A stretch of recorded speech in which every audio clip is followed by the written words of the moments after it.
guys, welcome back to another edition of the Sanditon Chronicles. We are here with our co-host Janice, and I am Maureen. And today we have one of two relationship dynamics left to discuss. And today we're talking Crowe, Babington, and Sidney. Yes. And that is what three of our favorite interesting characters. Everybody's favorite interesting characters. This is one that I wish that we got more of, and I'm sad that it looks like none of these three are coming back. Yeah, it's sad. It is. It's kind of a bummer, but we get all of season one to dissect what they were. So that's something. Yeah. No, we're gonna miss them. Now, one thing I wish maybe someone has written it. If you have written it, send me the link to it. I wish I knew how they became friends, like if they met at, like, I don't know, maybe they met at a gentleman's club, or maybe they met at I don't even know. I can't think of where they met, but that's something that's always intrigued me about the three of them, because they are, the one thing they all have in common, obviously, is that they're wealthy men in London. Yes. But Sidney and Crowe are not at Babington's level. No, he's a peer of the realm. Mm-hmm. Yes. So, well, I guess they could have been at school, but I get the feeling that this is a newer friendship because of how Tom talks to Sidney about them. Feels like maybe it's newer. Do you get that feeling from them at all? I don't know how new it is. Obviously, it was a relationship that Tom wasn't really part of. Mm-hmm. You know, it could be just that it's a London relationship, you know what I mean? And so this is the first time that Sidney has brought his two friends to Sanditon. Oh, that's true. And Tom probably doesn't go to London that often and doesn't run in the same circles. Mm-hmm. I suspect they've gotten to be friends from gambling, women, and wine, as they say. And maybe some business dealings, you know. I hope business. Especially on Sidney's part. Mm-hmm. But, you know, it's obvious that, I mean, maybe it's possible that one of them had invested in some of Sidney's projects, or, you know. Especially since that one scene in episode 2, the end of episode 2, I believe. It's right before Sidney goes to the infamous Sidney scene coming out of the lake, when he and Tom are sitting there, and he says, Tom makes a crack about how he's fooling around, and he says, "Work, this is how I work." So clearly Sidney is keeping these relationships at some level unemotional. It'd be interesting. You were talking about the scene in the second episode, yes. I believe, when they're in the tavern and Tom is harassing Sidney again for more money. And that's the first time Tom confesses his worries. And Sidney says, "Work, man, this is how I work." So Sidney, I think I get the idea that because Sidney's so closed off emotionally from people in general, and it's intentional, that he has tried to keep his friendships that way as well. That he knows what they like. He's paid enough attention to know what they like, to know what suits them, and try to get that for them. But you get the feeling that him bringing them, him hanging around them, is still a business arrangement of some sort. Right. Well, especially given this situation, because Tom wants him there to invest in Sanditon. Mm-hmm. And so that's a recreational thing. So he's got to keep it on a recreational level, you know. Yeah. And as he says, cajole them into it, not browbeat them into it, you know. And it's as we've talked about before, it's so strange to me that Tom can't figure that out and sit down and have a drink with them. I mean, that's what he should do. It's not like the man doesn't drink. Exactly. And it's not like he's shy of people. No. I mean, that embarrassing party where he's just handing out cards and people are throwing them as he hands them to him. I mean, that's not how you get to people. They had to get Sidney so frustrated with him that he goes swimming. That's true. That was probably the whole intention. But with Babington sees a real friend in Sidney. Oh yeah. And that's one of the things I truly love about Babington, because he's watchful of people. He's not your typical peer of the realm, at least not in the stories and fan fiction that I read. He's right outside the norm, in that he's a genuinely compassionate and empathetic person.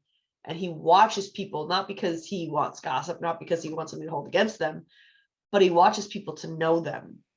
Right.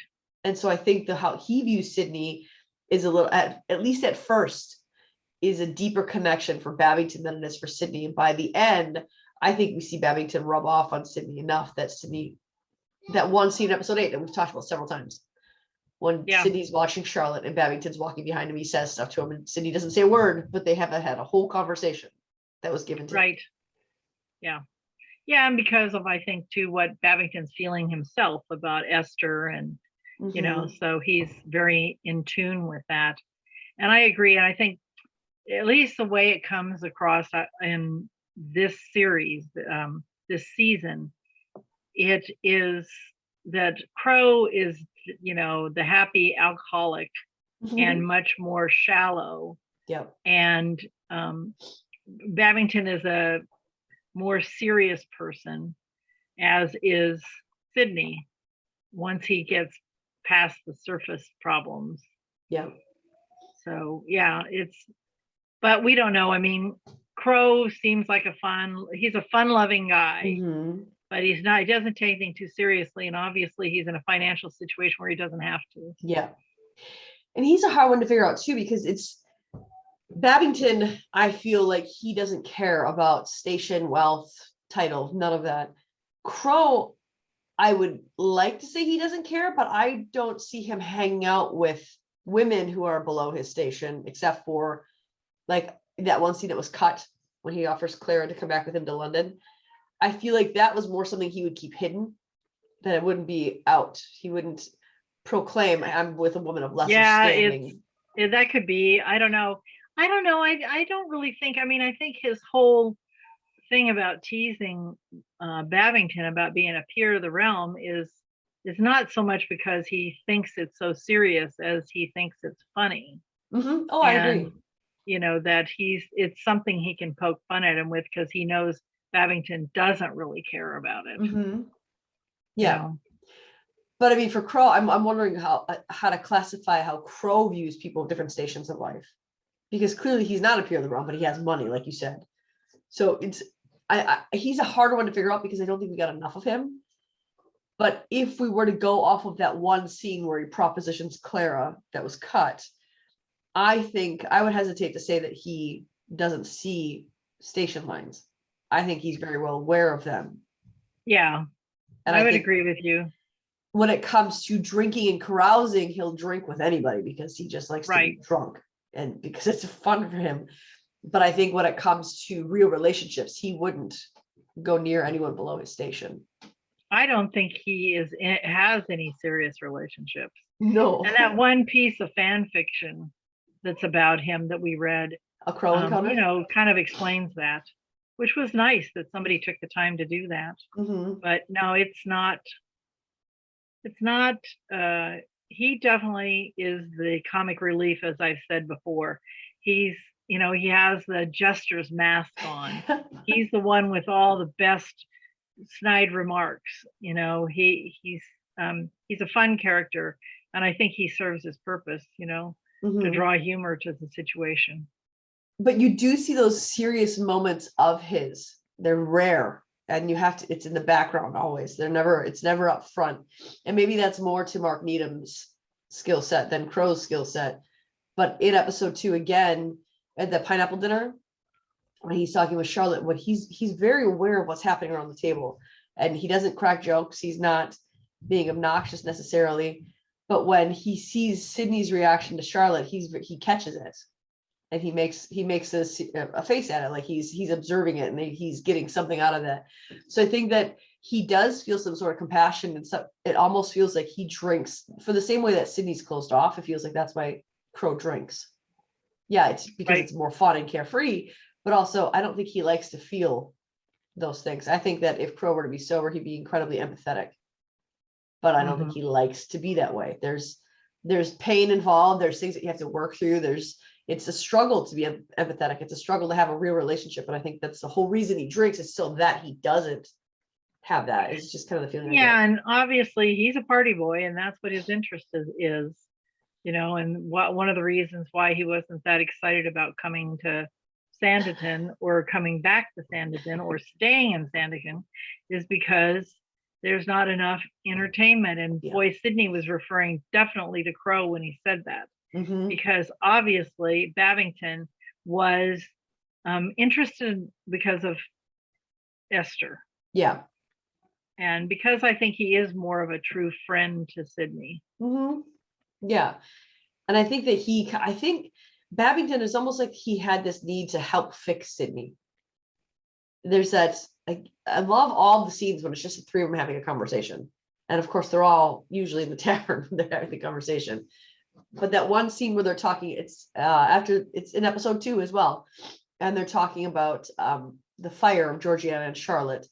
And Babington is watching. No, actually, I think that's in episode 3, isn't it? Because it's after, oh, maybe it is 2, after the pineapple dinner. Yeah, okay. It's after the outburst.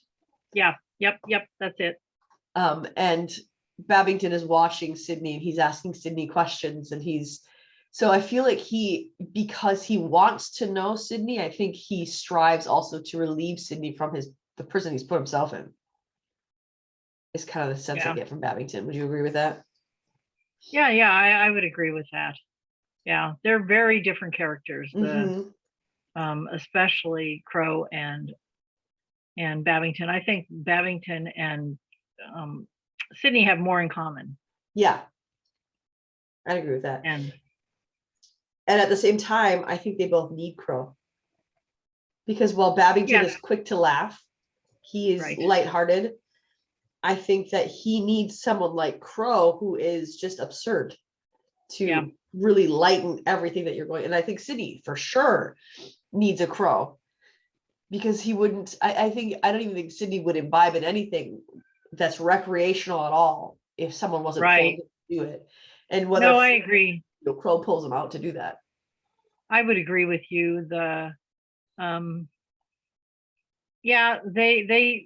three of them definitely, they serve a purpose with each other. And Crowe says things that, get a reaction from Sidney.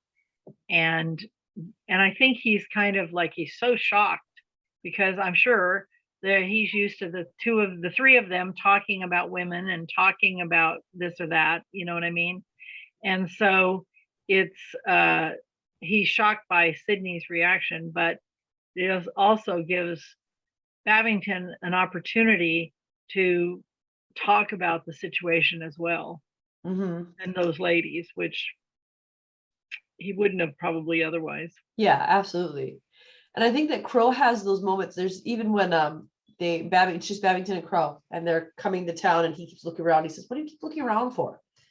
And then he says, "Oh, tell me it's not that miserable denim creature." Crowe actually has those moments where he's sober, and he has a line or two that is like, "Oh, wow, that wasn't filled with caustic wit. It was just, why are you torturing yourself, my friend? Why are you doing this to yourself?" And he's a character that I love, that there's so much more fan fiction about him, because he's a character that, if he was given more time, there would be so many layers to him. Yes. We were actually just I was emailed by this woman in Australia who began writing a fan fiction, or she was talking about a fan fiction where Charlotte and Crowe ended up together. And while I don't see can't see that. You have to imagine that as she writes that story, that those layers of Crowe that are just on the surface for us, that we didn't get to dig deep into, that she included those in that story. For Charlotte to like him in any capacity, you have to imagine that was in there. Yeah, that's the part. I mean, I can see him getting interested in her just from those comments he made in when they were sitting around in the Crown Hotel. But for her to be interested in him would take more. And I think that for Crowe, as he is now, interest is fleeting and it's passing. Yes. I don't think he's capable, because I don't think he wants more than that. I think that's why he saw something in Clara, and I think that's why in that scene, if they left it in, it would have worked fine, because Clara was a passing ship. Clara was someone who only went to where she needed to go. She didn't have her own skill set outside of that. And I think Crowe recognized that in her. And so when he invited her to go to London with him, that's what it was. It was a fleeting fancy of, hey, this might be fun. Let's do this. Yeah, it will be very interesting to see what they do with Clara in the next series. because of course none of that's come out in anything they've talked about or the highlights. But of course also what they do with Esther, what they do with Lady Babington, and what they do with Edward. Yeah. I almost said Jack Fox. It's really hard for me now because they're all on social media and I follow all of them. It's hard for me to separate their name from their character. Sidney is really hard because he's no longer in this, so I keep calling him Theo. I haven't during this episode though. I've called him Sidney this entire episode. You've been good. I did. When I was editing our last episode we did together, I noticed that you had to correct me a couple times that it was Sidney, not Theo. But I think it's interesting that there's these two characters that we don't see a ton of. We see more Babington than Crowe, obviously, but they're so interesting. The characters were written so well, the characters were played so well, even though they were small parts, that it has an entire fandom wanting more of them. Yes, yeah. And they're so good at the cricket match. You know, that part is so good.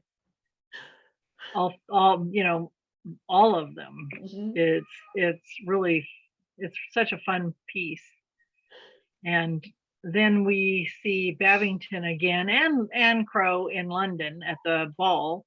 Babington, of course, you can tell he's a more serious person. He's the one who helps Sidney, especially, to get connected to the ball and then at the ball, as opposed to Crowe, who just is ready to drink and dance. I'm ready to drink, imbibe, and generally make an ass of myself. Yes, that's right. I love it. The two-fisted drinker. Yes. And I like that he holds him up here. Yeah. My favorite line from the cricket match, and this is definitely my favorite line from the cricket match, is when Tom says, "Are you drunk?" Not any more than usual. Yeah, that's a great one. And I love what Crowe says when Charlotte says, "Well, I can play," and the Reverend minister says, "I thought this was a men's, a gentleman's sport," and she says, "Women play in Willingdon," and Crowe's line, "It must be a much more interesting place," or what is the exact line? Do you remember? Willingdon sounds like a much more oh my gosh, I just lost it. Infinitely more entertaining place. Yes. Yeah. But anyway, and they all laugh, It's great. Interesting that we don't see Crowe or Babington hit at all in that game. We only see Babington in the outfield. Not even in the background. We don't see them hit. That's true, but we don't see, they kind of skip part of the game in terms of showing it to us. And the only one that we see hit is Sidney and James. On that team. Fred, yeah.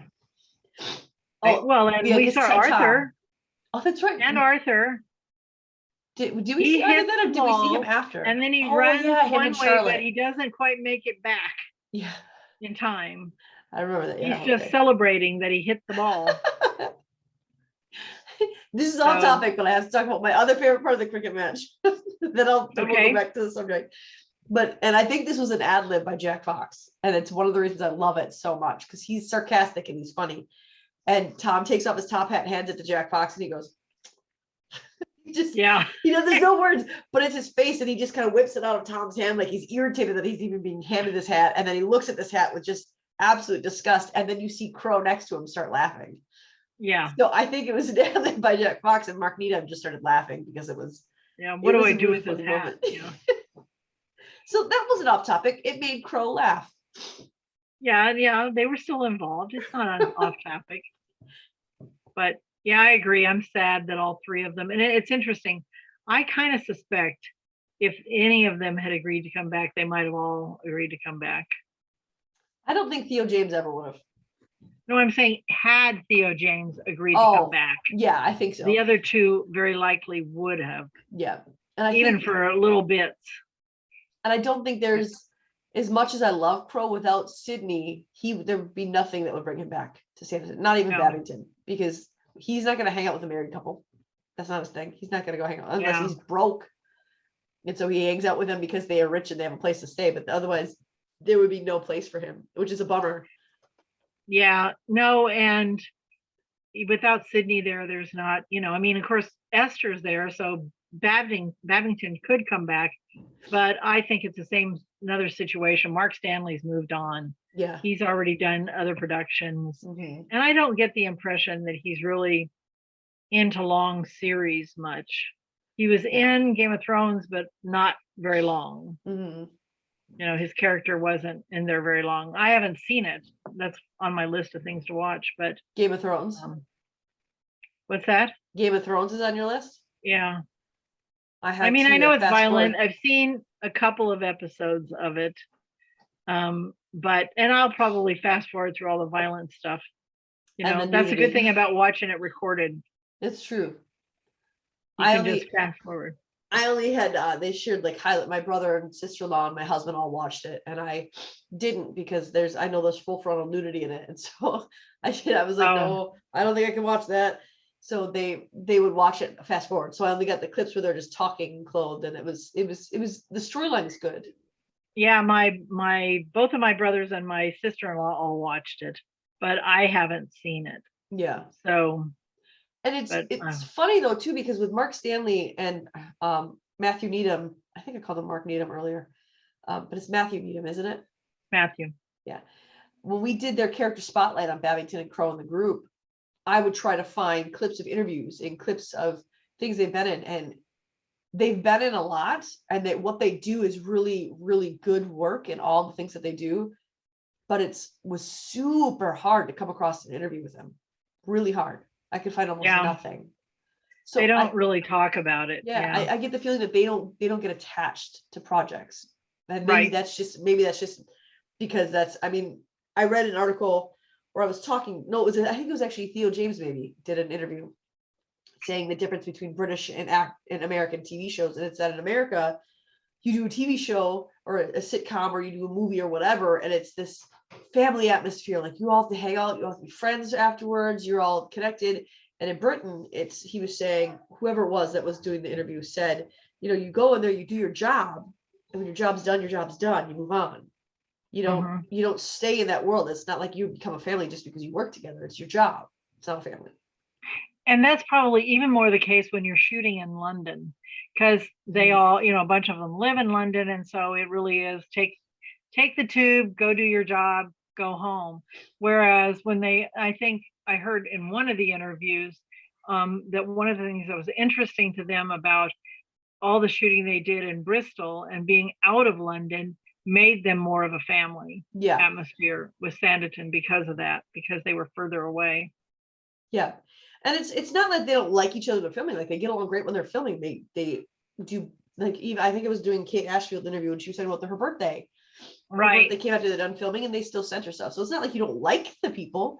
It's not that you stop talking to them completely once you're done filming, but it's just that there isn't this obsessive need to stay emotionally connected to that job because it's a job. And also, don't you think when things are shot like in Hollywood, it's probably a lot of times they're not shot in Hollywood or they're shot at the studio, or a lot of dramas, especially like period dramas, would be shot more on location somewhere. So then the group is together while they're shooting on location. I think where it's shot makes a big difference. If you're shot right in London, then you're just going to come and go and do your piece and not have to be there the days that you're not in it. You know what I mean? Whereas if you're in Bristol and it's 2 hours each way or 3 hours, whatever it is, it's a fair trip from London to Bristol. Unless you aren't going to be in it for several days, you aren't going to come and go so easily. Yeah, that's true. So, and I think especially being like 2 years out, viewing it the way that is, the only person who would make sense for to come back is Babington. Without Sidney, Babington's the only one who would make sense to come back. And I'm assuming they will talk about him because Esther's going to be. They have to, yeah. And it's not. They didn't say Mark Stanley is not reappearing. Matthew Needham is not reappearing. I didn't see that unless I missed it. I didn't see them say they're absolutely not returning. Well, I'd say it's more a matter of he has not signed up to come back. So, well, of course now they're done shooting, but Unless they do future seasons. Well, I think that there's been a couple of shows that have had to wait for the reboot and someone didn't sign on, but they still made an appearance. Right. So I can see that happening with him, possibly that maybe he's in a single scene. He just came back to maybe drop Esther off at Lady Denham's or something, then he's gone. Or maybe they'll use someone who you only see the back of his head, something, I don't know. But I'm not holding out hopes that they're going to be in by any means, but I think that he is for sure going to be mentioned verbally. And there's a chance Crowe might be mentioned verbally if they go with that deleted scene and have Clara go with Crowe to London. Or at least talk about it, or Yeah. And if there is a lasting consequence of her time in London with Crowe, we're going to at least hear his name. Yeah, that's right. I agree. So yeah, it'll be interesting to see. I'll miss them, but we'll have a whole new host of characters to learn about and talk about. And speaking of, there's a lot of nonsense on social media about these new male characters, and it really makes me sad for the people who are rooting. There was a what?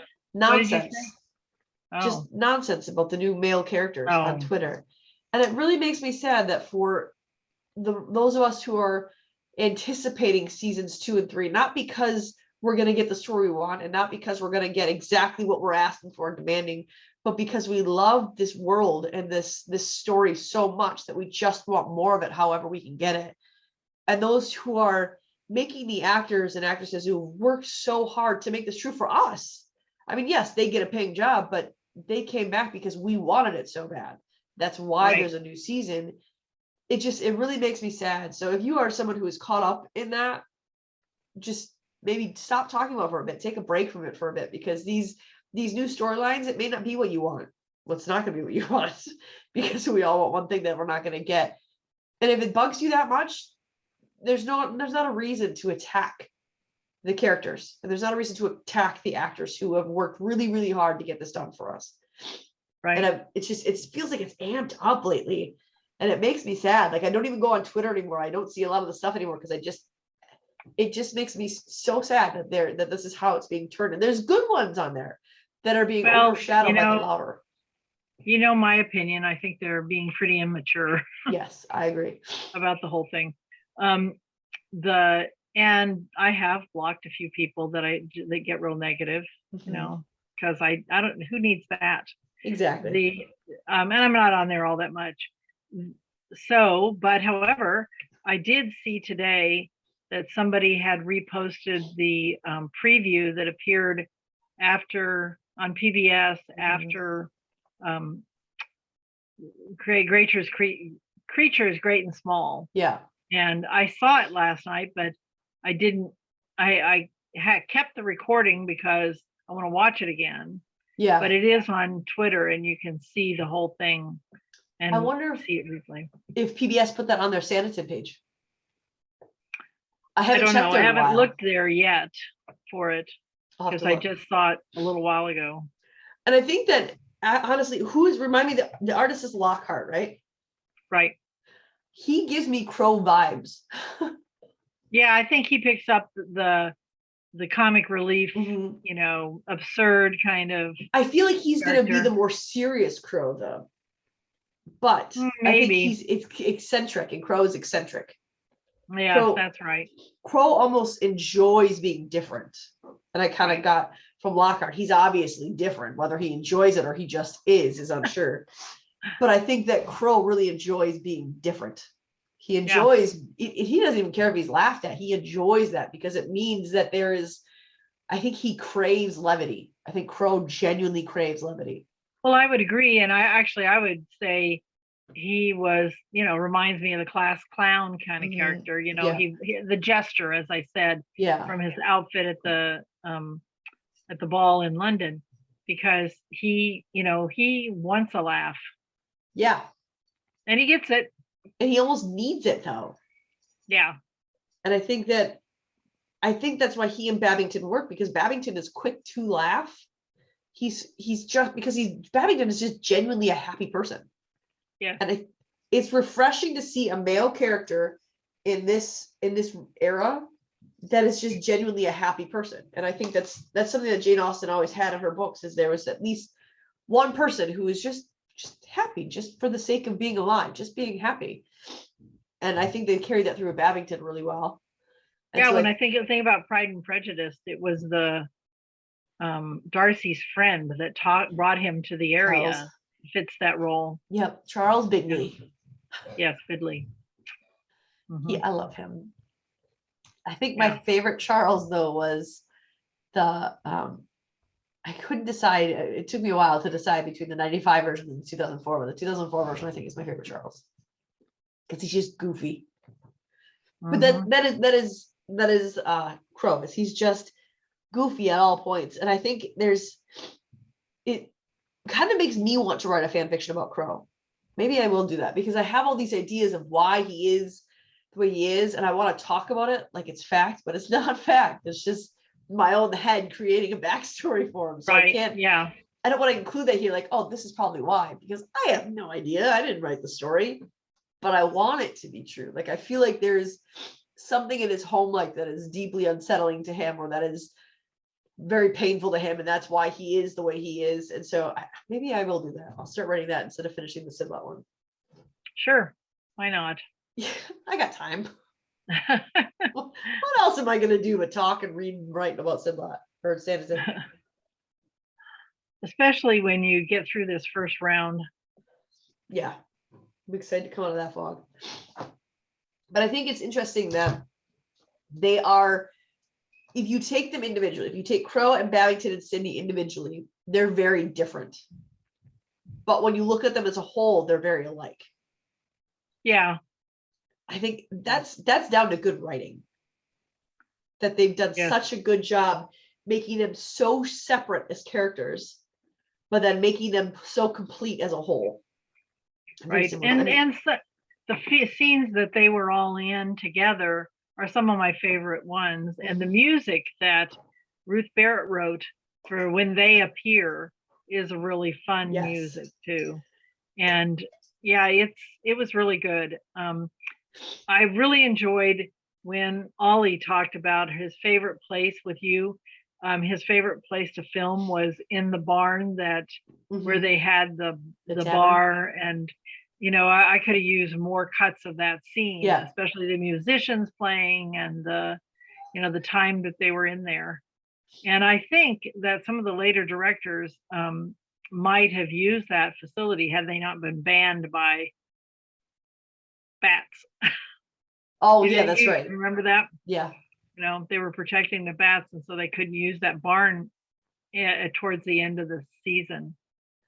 Kind of makes you wonder what else we would have gotten out of that. Yeah, I don't know. It's interesting. One of the things you see have you seen the piece that Sanditon put out on the preview? Have you seen that yet? For season 2 and 3? Yeah. Yes.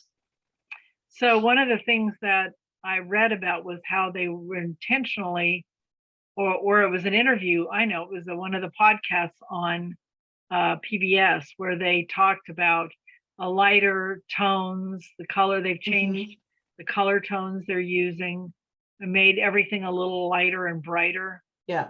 Even on the poster. Yeah. So it'll be fun. If you compare the poster, and there is some truth to the fact that the poster does look hand-drawn, but that's not necessarily a bad thing. No. But I think that when you compare season 2 poster to season 1 poster, even the lighting behind them, they use brighter colors even on the poster for the backdrop. Whereas Sanditon in season 1, the backdrop is really dark. There's dark purples and dark oranges. There was one that was lighter. Which should maybe give us a hint to how things were going to come out at the end of that season. Only we knew to pay attention to that. Yeah. We were too caught up in the story as it came out to notice that. Yeah, who would want that, And it's a Jane Austen piece. Who would have thought that would have happened? Yeah, yeah. So, I mean, you go through some of that with Jane Austen. It's just you end up in a different spot. Exactly. There's always a happily ever after, which we're gonna get. It just and there's I go through this with the other podcast that I'm on. There's this show that we talk about, Gilmore Girls, and there's this girl Rory who everyone has a favorite boyfriend for her. And you have to look at it as, yes, I like this guy the most. It's always between three. And it's the same with Charlotte. Like, I like this person the most.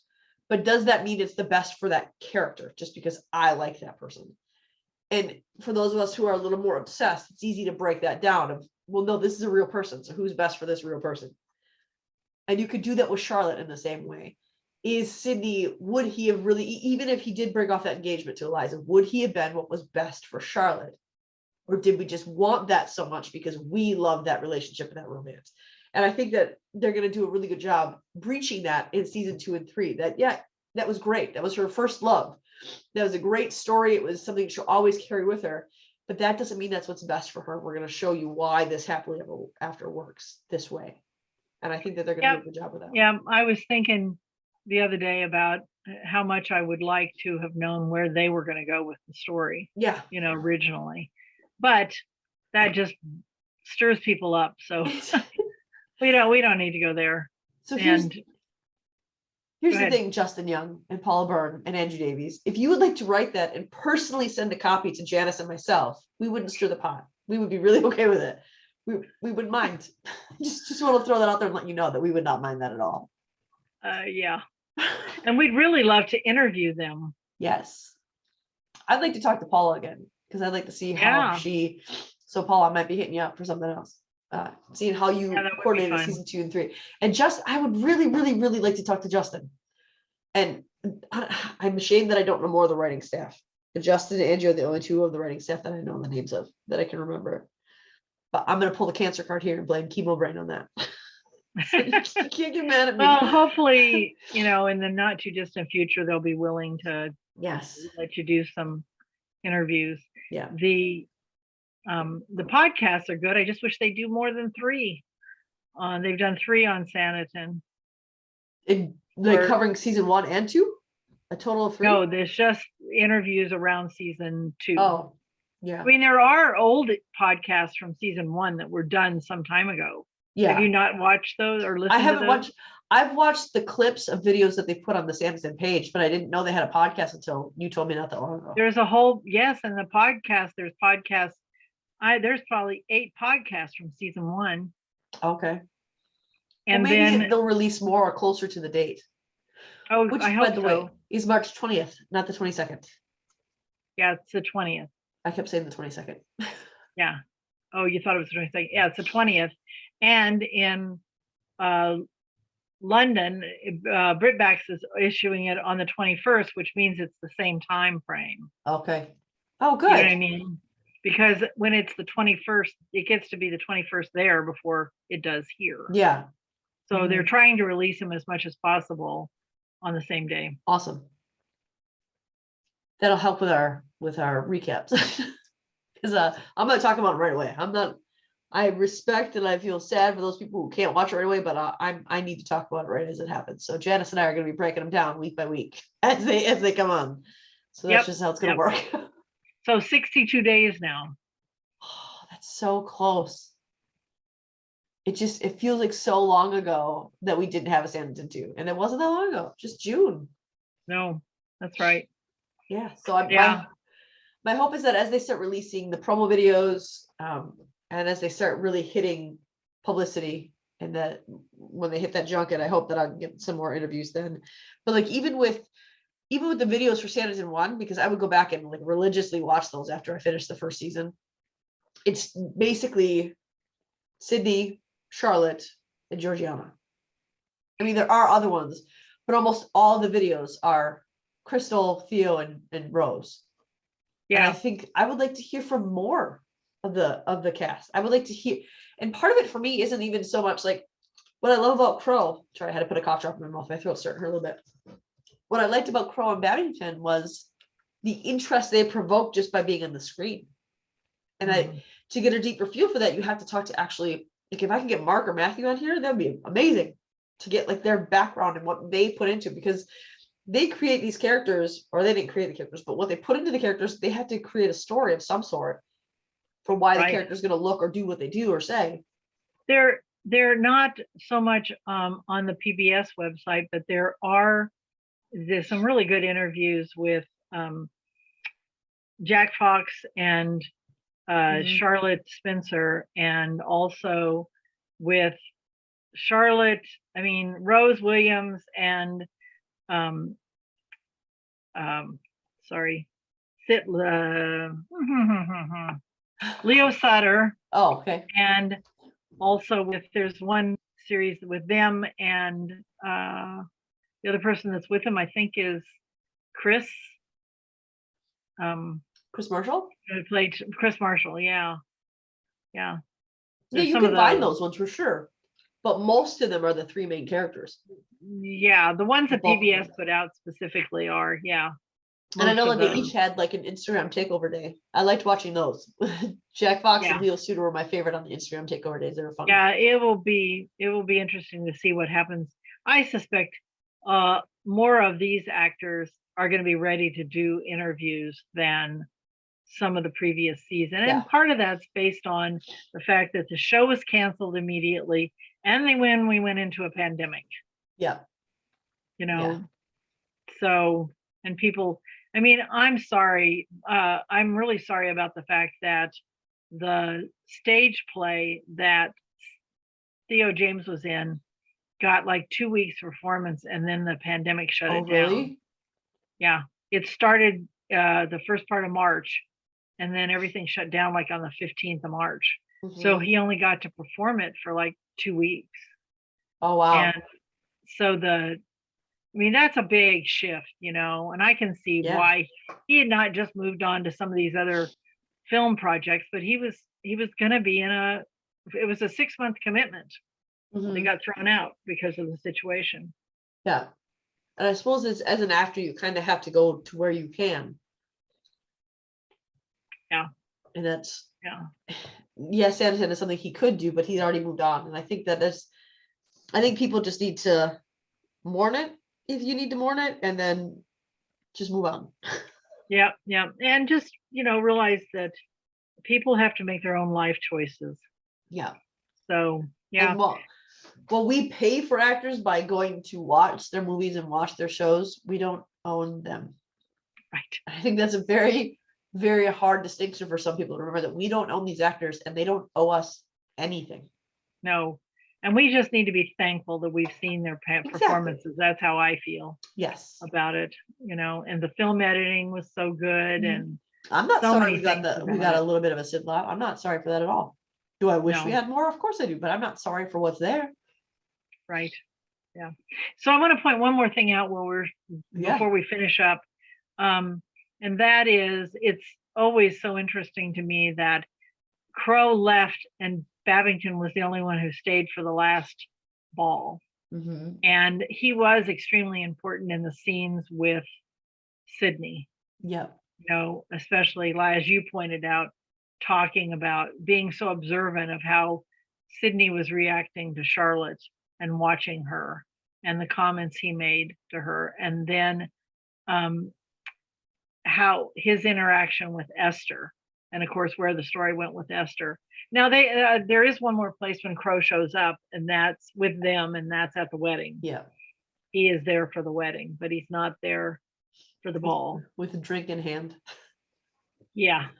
But I think it's because right after the regatta, I think Babington and Crowe were leaving together, and Babington just couldn't get out of his head. And he said, "You go on ahead, and I'm going to go back and handle this."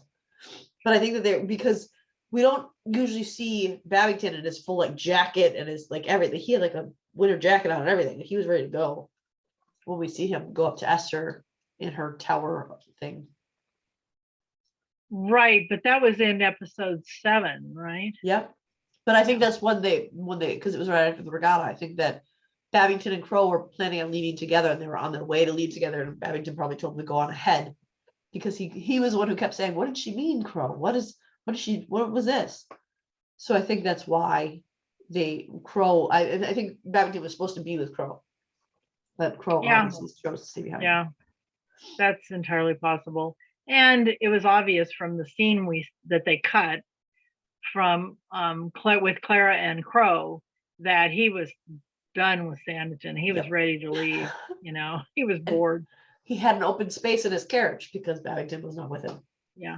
Obviously, sea bathing wasn't enough to attract his attention. No. Maybe he'll come back in the future sometime in like season 6, maybe. That would be wonderful. But Sanditon is all completed and there's stuff there. Hopefully it'll, and I loved what Ollie told you about. He'd like to see it go on and on. Because there's so many different ways you can go. Yeah. Sorry, I didn't. And he's not even directing this season, so maybe he will direct in the future. That would be fun. Yes, he didn't direct any of season 2 or 3. I don't think so, because he was 'Cause I tied didn't up see his with name. other projects. I'm following him on Instagram. Me too. So, I see some things in there. I like Ollie a lot. I like what he did with it too. I don't just like him as I do like him as a person, but I really like what he did with his portion of Sanditon. Yeah, he started us in this world. Yeah. And he had the most ground to cover in those first 3 episodes. Well, and the most to set up. Yeah, absolutely. So, yeah. So I think all in all, I think Crowe, Babington, and Sidney, I think they work together, but I think they don't work apart for the purpose of this story. And I think that's it why would be hard. Yeah. Could it be done? Of course it could be done, because great writing is great writing and you can make anything happen with great writing. But I think that they function as a unit, even though they're so separate, even though they're so different, they function as a unit. And I really, really enjoyed what we got to see of them. And I'm going to rejoice over that. And I think that you guys should be writing some more fan fiction about Babington and Crowe, maybe the 3 of them together as friends and how they got together. So if any of you want to take that on and write that, let me know and I'll read it. That'd be great. Right. Anything else you want to say about them, Janice? Nope. All I was going to say is I just wanted to shout out to Erica. I appreciate her comments about our review of her fan fiction, and she sounds like she was pretty happy with it. So that's good. And we look forward to reading some more. Yes, we will. And she did say, now I'm going to make this correction because she said it on I think she said it in an email, or did she say it on the comment that and Facebook. The ones that I called out as hers were not hers. They were just things she bookmarked. Right. I did not read the authors of them. I just saw them on her page. So not everything I read out was hers, but she does have some works on there. So go check those out.